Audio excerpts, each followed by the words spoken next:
How do you get a bully to snitch on themselves? My bully made fun of me so much that he triggered a school shooting lockdown. It all started when I was sitting alone in the cafeteria. TJ grabbed my free lunch tray and tossed it into the trash can, grinning as 30 kids watched him literally take food out of a poor kid's mouth for entertainment. Oops! Guess you'll have to wait for food stamps. But whenever I told my parents about it, it was always the same response. Please just stop causing trouble. You see, his parents owned half the businesses in town, including the diner where both my parents worked double shifts. Standing up for myself meant getting evicted, and he knew this all too well. But on that same Tuesday, TJ had something special planned. We were in Miss Louise's history class when she got called to the office. TJ immediately spun around. You food stamps, where's your friends at? I was just staring at my Chromebook, pretending I didn't exist, but my hands were already doing that shaky thing. He started going through my stuff like he owned the place. That's when he found it. The photo tucked inside my notebook of me and my mom at her citizenship ceremony, her proudest moment. Oh my gosh. He held it up. Is this your mom? Look at her crying. He started doing this exaggerated fake Chinese accent. I'm so happy to be American. I clean toilet real good now. The whole class went dead silent. I give good happy ending. I learned from my son. My face was going red. What's wrong? TJ grinned. Can't take a joke? Maybe that's why your dad drinks so much. I drink too if... Shut up. Ooh, he speaks. Hey everyone. The yellow poverty boy found his voice.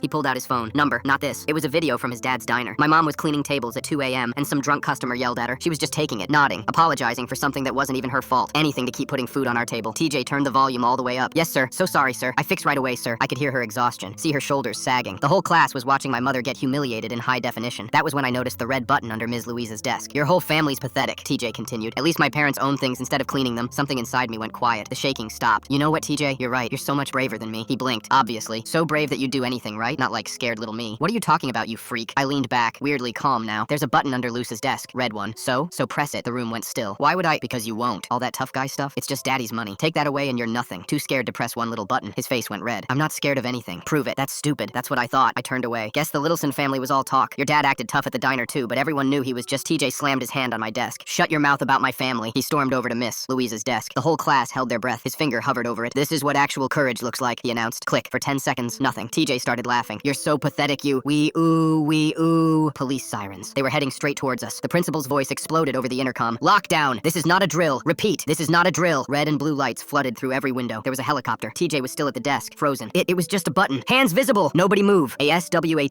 team burst through the door, rifles drawn. TJ dropped to the floor, sobbing. He told me to! He made me. They evacuated the entire school. Mr. Littleson had to push through cameras to get to his son, his face purple with rage. The expulsion was immediate. It turned out pressing a school's emergency threat button was a felony. Who knew? But my revenge was short-lived. Because that night, my parents came home from the diner looking defeated. They'd both been let go. No explanation needed. We all knew why. I figured that was it. TJ was expelled. My parents were unemployed, but at least it was over. I was wrong. A week later, there was a knock at our door. It was Mr. Littleson. And as soon as my mom opened it, he strolled in without even taking off his shoes. Your son cost me a lot this week, he said calmly. Bad publicity, legal fees, my son's future. He turned to me. But I'm willing to make all these problems go away. My mom grabbed my hand. Just hear him out, she whispered. All you have to do, Mr. Littleson continued, is agree to my terms. What he said next made me realize that pranking his son wasn't enough revenge. I had to destroy him. Full story on channel, link below.